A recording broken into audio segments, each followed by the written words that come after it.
Welcome dear ऑकर्ट्स। आज हम देखने वाले हैं जवाना मुल्लपूवम। मूवी की शुरुआत में हम इंडियन आर्मी के एक जवान गिरधर को देखते हैं जो अपने रिटायरमेंट होने के बाद घर लौटा है। वहीं दूसरी ओर हम गिरी की वाइफ जयश्री को देखते हैं जो गवर्नमेंट स्कूल में छोटे बच्चों को पढ़ाती है। वो एक मेहनती और जिम्मेदार पत्नी है जो अपने काम के साथ साथ अपने घर के कामों को भी बखूबी निभाती है। अब एक दिन किसी काम से उस जिले का पुलिस इंस्पेक्टर जिसका नाम सालमोन है वो उनके स्कूल में आकर प्रिंसिपल लक्ष्मी से मुलाकात करता है। इसके बाद जयश्री जैक नाम के एक छोटे बच्चे को प्रिंसिपल ऑफिस लेकर पहुंच जाती है जहां इंस्पेक्टर उनका वेट कर रही होती है। वहां आने के बाद इंस्पेक्टर सालमोन जैक और जयश्री को अकेले रूम में पूछताछ करने के लिए बुलाता है जहां वो जैक से पूछता है कि बेटे तुमने अपने दोस्तों को जो वीडियो भेजा था वो तुम्हारे पास कहां से आया। ये सुनने के बाद पहले तो जैक बोलने से घबराता है पर थोड़े लाड़ प्यार और समझाने के बाद आखिर वो कबूल कर ही लेता है कि जो अश्लील वीडियो उसने अपने दोस्तों के साथ शेयर की थी वो एक्चुअली उसके पापा के मोबाइल से उसको मिली। खैर अब जैक की बात सुनने के बाद इंस्पेक्टर थोड़ा शॉक हो जाता है और जयश्री से कहता है कि इसमें बच्चों का कोई दोष नहीं है, एक्चुअली ये गलती बच्चों के माँ बाप की होती है और अब जैक ने जैसी गलती की वैसी गलती कोई बच्चा ना करे। इसलिए इंस्पेक्टर सालमोन जयश्री और प्रिंसिपल से एक मीटिंग अरेंज करवाने के लिए कहता है जिसमें सारे बच्चों के माँ बाप को साइबर क्राइम से अलर्ट रहने के लिए सुझाव दिया जाएगा ताकि उनका कोई भी असर उनके बच्चों के भविष्य पर ना पड़े।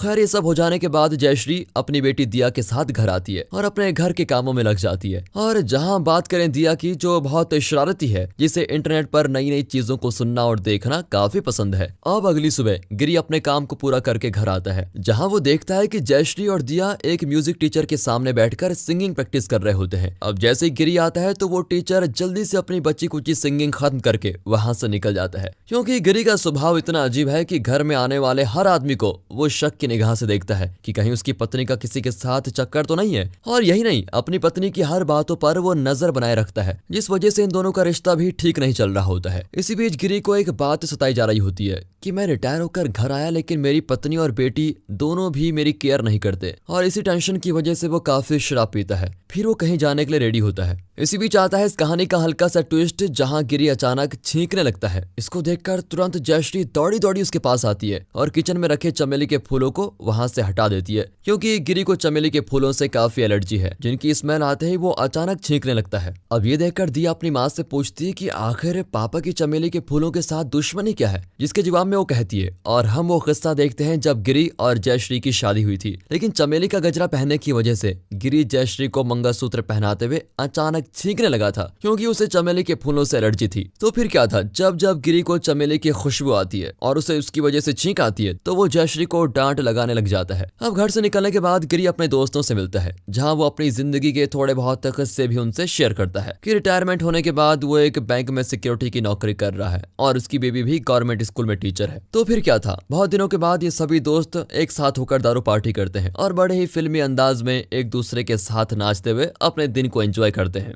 खैर अब अगले दिन सुबह गिरी अपने एक दोस्त से कहता है कि मुझे मेरे एक दोस्त का व्हाट्सएप डाटा उसके बिना मर्जी के हासिल करना है। जवाब में उसका दोस्त कहता है कि अगर उस पर्सन का नंबर हमें मिल जाए तो हम उसका डाटा हैक कर सकते हैं। एक्चुअली सच बात तो ये होती है कि गिरी को अपनी बीवी पर शक होता है और अपने दोस्त पर भी, इसलिए वो अपनी बीवी के व्हाट्सएप का डाटा चेक करना चाहता है क्योंकि जयश्री ने अपने मोबाइल में पासवर्ड लगा के रखा हुआ है। घर में आने के बाद गिरी अपने शरीर पर एक अजीब किस्म का तेल लगाकर मालिश करने लगता है जिसे वो आर्मी में होते हुए लगाया करता था, पर उस ऑयल की बदबू की वजह से जयश्री को ये सब कुछ पसंद नहीं आता जिस वजह से उन दोनों में फिर बहस हो जाती है। खैर अब स्कूल आने के बाद प्रिंसिपल साजन नाम के एक चीफ गेस्ट को बुलाती है जो साइबर क्राइम की मुश्किलों को सॉल्व करने में स्पेशलिस्ट होता है और वो बैठे तमाम टीचर्स और बच्चों के पेरेंट्स को सोशल मीडिया के स्कैमर्स और रैकेट्स के बारे में इन्फॉर्मेशन देता है और साथ ही साथ उन्हें अलर्ट रहने के लिए भी कहता है। तभी दूसरी ओर हम गिरी को देखते हैं जिसकी मुलाकात बैंक में इंस्पेक्टर सालमोन के साथ होती है जो उसे कहता है कि तुम्हारी बीवी ने मुझे तुम्हारे बारे में बताया था। अब ये सुनकर गिरी सोच में पड़ जाता है कि आखिर जयश्री और इस इंस्पेक्टर का क्या रिलेशन है। यहाँ जयश्री मौजूद सभी लोगों के लिए एक कमाल का गाना भी गाती है। ये सुनकर वहाँ मौजूद सारे लोग बहुत खुश हो जाते हैं। वेल इसी के साथ कुछ दिन बीत जाते हैं और एक दिन रात के वक्त गिरी देखता है कि जयश्री अपने पैरों पर बॉडी लोशन लगा रही है और इस वक्त उसे वो नाइटी कॉस्ट्यूम में काफी हॉट भी लग रही होती है। ये देखकर गिरी के मन में थोड़ा हलचल होती है, पर वो जैसे ही उसके पास आता है तो जयश्री के बालों में लगी हुई चमेली की खुशबू से उसको फिर से छींक आनी शुरू हो जाती है और इससे नाराज होकर वो चला जाता है। पर कहीं ना कहीं इसका दुख जयश्री जयश्री को भी होता है। इस वजह से वो फिर से अपने पति से कमरे में मिलने के लिए जाती है, पर गिरी ऑलरेडी दारू पी के सो चुका होता है। इस वजह से वो फिर से अपनी बेटी के कमरे में आकर सो जाती है। अगले दिन गिरी अपने पड़ोसी को ड्रॉप करने के लिए जा रहा होता है, तो वो उसे कहती है कि आजकल तुम्हारी बीवी काफी लोगों से मिलने लगी है और वो आजकल काफी ऑनलाइन भी नजर आ रही है। ये सुनने के बाद तो गिरी के मन में और भी शक पैदा हो जाता है। अब उस औरत की बातें सुनकर गिरी के मन में शक और भी बढ़ चुका है, इसलिए वो जयश्री के हर मूवमेंट पर नजर बनाए हुए है। अब काम करते वक्त जयश्री को प्रिंसिपल लक्ष्मी का कॉल आता है, जो उसे कहती है कि आने वाले क्रिसमस सेलिब्रेशन के लिए मुझे एक वीडियो एडिटिंग करके चाहिए, जिसकी जिम्मेदारी वो जयश्री को सौंप देती है और जयश्री भी वो काम करने के लिए मान जाती है। अब थोड़ा फ्री होने के बाद जयश्री बच्चों को ऑनलाइन पढ़ाने लगती है, पर तभी अचानक लाइट जाने की वजह से उसका वो काम अधूरा रह जाता है और वो बाहर चली जाती है। तभी गिरी उसका मोबाइल को चेक करने के लिए चुपचाप वहां पर आता है, तो वहां पर तो पासवर्ड होता है, इस वजह से उसे कुछ खास पता नहीं लगता। अब जयश्री घर पर आने के बाद उसे कहती है कि तुम्हारे दोस्त बाबू के फादर की डेथ हो गई है, क्या तुम वहां नहीं जाओगे? जवाब में गिरी कहता है कि उसने मुझे बुलाया नहीं तो मैं क्यों जाऊं। लेकिन बेचारी जयश्री अपने पति की इज्जत रखने के लिए अपनी बेटी के साथ बाबू के घर चली जाती है, जहाँ जयश्री को देखकर गिरी के दोस्त उसे गिरी के बारे में पूछते हैं, तो वो उन्हें झूठ बोलकर उस बात को टाल देती है। अब वहां से आने के बाद जयश्री गिरी को बताती है कि तुम्हारा दोस्त एक नंबर के नशेड़ी है, जो अपने बाप के मरने पर भी अपने दोस्तों के साथ दारू पी रहा था। जिसके थोड़ी देर बाद गिरी अपने दोस्त बाबू को कॉल करके कहता है कि मेरा बाप मरने पर मैंने सारे दोस्तों को दारू पार्टी दी थी, लेकिन तुम्हारे बाप के मरने पर तूने मुझे नहीं बुलाया। इतना कहकर वो कॉल काट देता है। खैर अब अगले दिन जयश्री गिरी को एक गुड न्यूज देती है, जिसमें वो कहती है कि हमारी बेटी का ड्रामा एकेडमी में सिलेक्शन हो चुका है। ये सुनकर गिरी काफी खुश होता है और अपनी बेटी दिया को लेकर अगले दिन निकलने वाला होता है। तभी अचानक जयश्री का म्यूजिक टीचर वहां पर टपक पड़ता है और ये देखकर गिरी के अंदर बहुत गुस्सा आता है और जाते वक्त वो जयश्री को घूरते हुए निकलता है। अब इन सारी बातों को उनकी पड़ोसी ऑब्जर्व कर रही होती है, जो अपने पति से कहती है कि गिरी के जाने के बाद भी जयश्री उस म्यूजिक टीचर के साथ पता नहीं क्या कर रही होगी, क्योंकि उस म्यूजिक टीचर को काफी वक्त हो गया है और ये पड़ोसी भी पता नहीं कैसी है, दूसरों के घर में तांग झांक करती ही रहती है।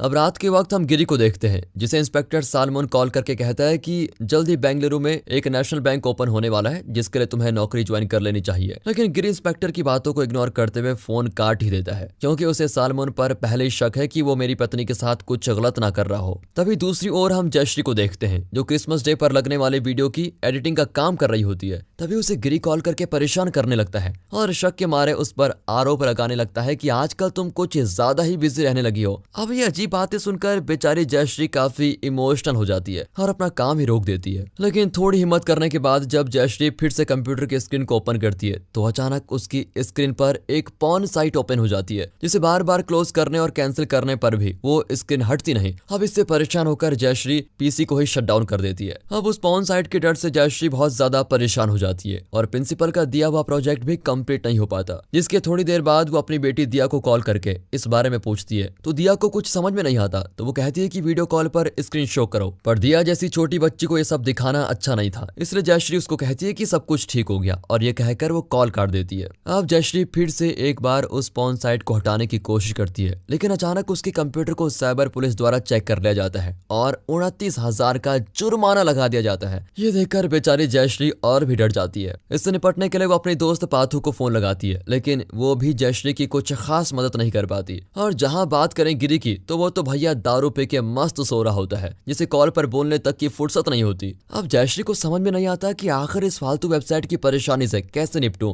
तभी वो उस जुर्माने को भर के इस परेशानी को हल करने की कोशिश करती है, लेकिन उस साइबर क्राइम द्वारा दिए गए जुर्माने को भरने के लिए जयश्री के पास इतने पैसे नहीं होते। इसलिए वो अपने साथ काम करने वाली टीचर ईशा को कॉल करके उससे 20,000 रुपए सेंड करने के लिए कहती है। बैंक में पैसे आ जाने के बाद जयश्री ऑनलाइन पेमेंट करने की कोशिश करती है, लेकिन अनफॉर्चुनेटली उस पेमेंट को सिर्फ क्रेडिट कार्ड के द्वारा ही एक्सेप्ट किया जा सकता है। ये देखकर जयश्री का ये प्लान भी फ्लॉप हो जाता है और वो एक नई उलझन में फंस जाती है। अब सर दर्द की वजह से जयश्री कंप्यूटर के सामने ही सो जाती है। जैसे ही सुबह होती है तो पुलिस जयश्री का पता लगाकर उसके घर पहुंच जाती है और उसे गिरफ्तार करके लेके जाती है, जहां सारे मोहल्ले के लोग उसे गंदी नजर से देख रहे होते हैं और यही नहीं, उसकी बेटी और गिरी भी वहां पहुंच जाते हैं, जो जयश्री को देखकर एकदम शॉक हो जाते हैं। और तभी जयश्री की नींद खुलती है और पता चलता है कि यह हकीकत नहीं बल्कि एक डरावना सपना था। खैर सुबह फिर से से एक बार जयश्री कंप्यूटर को ओपन करके चेक करती है, लेकिन अब तक वो पॉर्न साइट वहां पर वैसे की वैसी मौजूद है जो अब तक रिमूव नहीं हुई। इससे परेशान होकर जयश्री अपने स्कूल में काम करने वाली एक लेडीज स्टाफ के पास जाकर साइबर एक्सपर्ट साजन का नंबर मांगती है, जो उस दिन चीफ गेस्ट बनकर उनके स्कूल में आया था। अब फाइनली नंबर हासिल करने के बाद जयश्री उसे घर जाकर कॉल करती है और वो पॉर्न साइट की तमाम बातें उसको बता देती है जो कल रात हुई थी। ये सुनकर साजन उसे चिंता न करने के लिए कहता है और जितना जल्दी हो सके उसकी प्रॉब्लम को सॉल्व कर देने का आश्वासन देता है। अब थोड़ी देर के बाद दिया जयश्री को कॉल करके कहती है कि मेरा फाइनल राउंड का कंपटीशन पूरा हो जाने के बाद पापा और मैं दोनों बहुत जल्द आने वाले हैं। अब ये सुनकर जयश्री की चिंता और बढ़ जाती है, क्योंकि उसके पास वक्त बहुत कम है और ऑपरेटर साजन अपने बताए मुताबिक अब तक वहां नहीं पहुंचा है। अब हम गिरी को देखते हैं जो अपने दोस्त बाबू के बुलाने पर उनके अड्डे पर दारू पार्टी करने के लिए पहुंच जाता है। इसके बाद उन सभी गंजेड़ी दोस्तों की दारू पार्टी शुरू हो जाती है और मौसम खराब होने की वजह से बारिश भी। वह इसी के साथ हम साजन को देखते हैं जो जयश्री के घर का रास्ता ढूंढते हुए वहां पहुंच जाता है, लेकिन बारिश में गीला होने की वजह से जयश्री से कमरे में जाकर कपड़े चेंज करने की रिक्वेस्ट करता है। अब जैसे ही वो कपड़े बदलकर बाहर निकलता है तभी उसकी नजर गिरी के लाए हुई शराब पर पड़ती है, जिसके एक दो पैग लगाकर वो भी अपने अंदर का बेवड़ा शांत कर लेता है और अपने मोबाइल को चार्जिंग पर लगाकर बाहर आता है। अब कंप्यूटर को ऑन करने के बाद उस पॉर्न साइट को रिमूव करने की कोशिश करने लगता है और कहता है कि इस प्रॉब्लम को सॉल्व होने में 2 घंटे का टाइम लग सकता है, इसलिए आप खुद को थोड़ा टेंशन फ्री रखो और थोड़ा फ्रेश होके आ जाओ ताकि आपको थोड़ा रिलैक्स मिले। साजन की यह बात मानकर जयश्री अपने कपड़े चेंज करने के लिए उसी रूम में चले जाती है और अपने कपड़े चेंज करने लगती है। अब यहाँ पर आता है एक चौंकाने वाला ट्विस्ट, जहाँ हमें पता चलता है कि जिस साजन को हम भोला समझ रहे थे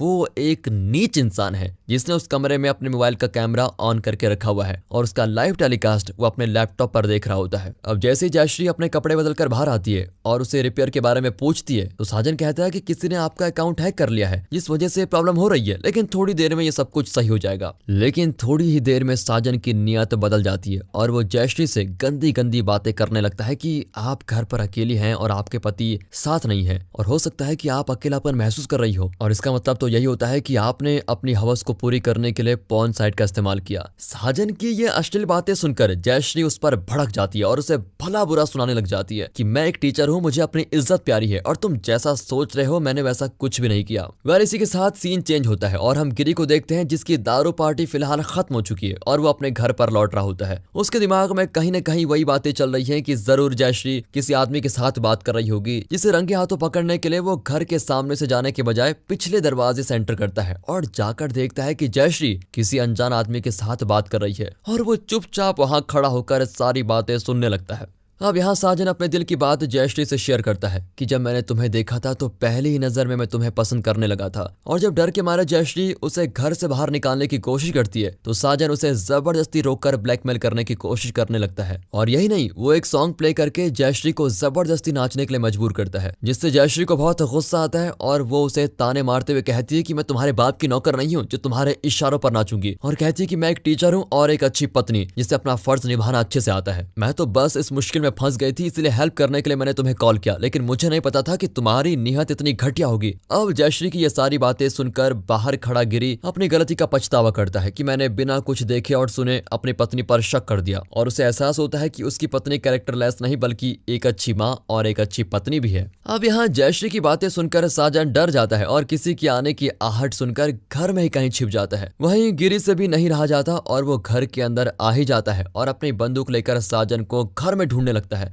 बट अनफॉर्चुनेटली साजन भैया रंगे हाथों पकड़े जाते हैं। गिरी उसे बंदूक का डर दिखाते हुए उस सॉफ्टवेयर के जरिए पॉर्न वेबसाइट का पूरा डाटा क्लियर करने को कहता है, जिसे साजन डर के मारे कंप्लीट कर देता है। और अब आखिर में गिरी साजन को पुलिस के हाथों पकड़वाने की धमकी देता है तो साजन उल्टा जयश्री पर आरोप लगाते हुए कहता है कि जयश्री मैडम ने ही मुझे रात को कॉल करके अपने घर बुलाया। ये सुनकर जयश्री उसको जोर का थप्पड़ लगाती है और गुस्से में आकर उसका लैपटॉप भी फोड़ देती है। इसके डर से साजन अपना सामान के साथ साथ उस घर को भी छोड़कर भाग जाता है। अब साजन के जाते ही जयश्री गिरी को ताने मारते हुए डांटने लगती है कि ये जो भी हो रहा है उसका कारण तुम हो, क्योंकि अब तक तुमने मुझे शक की नजर से देखा और हर वक्त मेरे ऊपर नजर रखी और किसी चीज में मेरी आज तक मदद नहीं की। वो कहती है कि अगर किसी शादीशुदा औरत की जिंदगी में कोई प्रॉब्लम आती है तो सबसे पहले उसके पति का फर्ज होता है कि वो उसे उस मुश्किल से बाहर निकाले। अगर तुम मुझ पर शक ना करते तो मैं इस मुश्किल में फंसने के बाद तुमसे ही मदद मांगती, लेकिन अफसोस मेरी जिंदगी में तुमने कभी मेरी मदद की ही नहीं और कभी भी एक अच्छे पति बनकर तुम मेरे सामने सामने पेश नहीं आए। अब जयश्री की सारी बातें सुनने के बाद गिरी को फिर से अपनी सारी गलती का एहसास हो जाता है और वो